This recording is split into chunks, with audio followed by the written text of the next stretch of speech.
ਹਾਂਜੀ ਬਾਈ ਕੀ ਹਾਲ ਚਾਲ ਨੇ? ਬੜੀ ਤੁਸੀਂ ਸੁਣਾਓ ਕੀ ਬਣਦਾ? ਠੀਕ ਹੈ ਜੀ, ਵਧੀਆ ਵਧੀਆ। ਤੇ ਅੱਜ ਆਪਾਂ ਤੁਹਾਡੇ ਤੋਂ ਇੱਕ ਸਵਾਲ ਪੁੱਛਣਾ। ਅੱਜ ਦੇ ਟਾਈਮ ਤੁਹਾਨੂੰ ਕੀ ਲੱਗਦਾ ਵੀ ਪਿਆਰ, ਯਾਰ ਜਾਂ ਫਿਰ ਪੈਸਾ, ਕੀ ਚੀਜ਼ ਇੰਪੋਰਟੈਂਟ ਅੱਜ ਦੇ ਟਾਈਮ? ਅੱਜ ਦੇ ਟਾਈਮ 'ਚ ਹਰ ਚੀਜ਼ ਦੀ ਇੱਕ ਪਰਸੈਂਟੇਜ ਹੁੰਦੀ ਆ। ਜਿਵੇਂ ਲਾਈਕ 100% ਆ, 30% ਪੈਸਾ ਹੋ ਜਾਏਗਾ, 30% ਪਿਆਰ ਹੋ ਜਾਊਗਾ, ਤੇ ਬਾਕੀ ਦਾ ਬਚਿਆ 40% ਫੈਮਿਲੀ ਹੋ ਗਈ।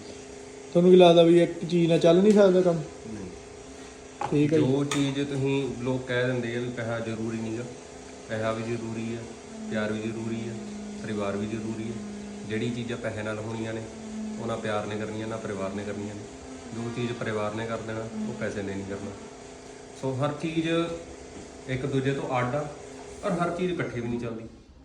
ਸਹੀ ਹੈ ਜੀ, ਥੈਂਕ ਯੂ ਜੀ, ਧੰਨਵਾਦ।